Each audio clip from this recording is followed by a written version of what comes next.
We're going to go on to your early beginnings now. Who introduced the music idea to you? Was it an aunt? Was it a cousin? Was it a book?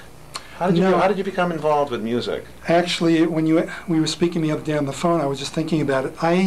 As a little kid, I remember 3 or 4 or 5 years old listening, when I hear the radio, this is unconscious, but it had a very deep feeling inside me, just hearing music. So I was always very taken, emotionally, whatever, to music. And so I started playing the clarinet when I was 9.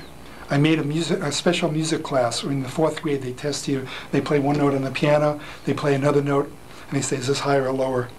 A lot of kids can't hear the difference, you know. Oh. So I was in a class for 2 years, the 5th and 6th grade, with a bunch of more talented kids and whatever, if you want to call it. Most of them were violin players. I was the worst clarinet player in the class. There were about 10 of us. And each week, the teacher would come in. He wasn't someone that taught at the school. He'd come from outside. And we'd stand in front of the whole class. And if you wanted to try to get upmanship, you know, I was like number 9 or 10. And if you want to move up to number 1, you test out in front of the class, play some piece, and I guess the clarinet teacher would tell you what number you were if you had. But for the first year, I was definitely the worst clarinet player. I'd squeak, and there was no music coming out. You know, I was into basketball. So you got inspired with your music, and you started moving on from clarinet. Did you go into the saxophone next? Then within that year, there was a kid a year older than me that played the alto sax. There were 1 or 2 saxophone players in the whole school, and the sound of that really turned me on. It was kind of, I don't know, a little more exotic than the clarinet.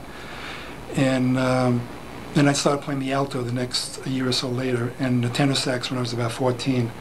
So a lot of people who play saxophone, they're not really doublers. They don't play them equally well, whatever level that is, you know. I've been doing that since I was a kid, so I feel very comfortable with both. Although in Blood, Sweat, and Tears, I didn't play the tenor, which I'll be playing today. Everybody knows me more on alto sax. I never played the tenor in the group. Meaning tenor sax? Yeah, it's a little larger. Yes. Yeah.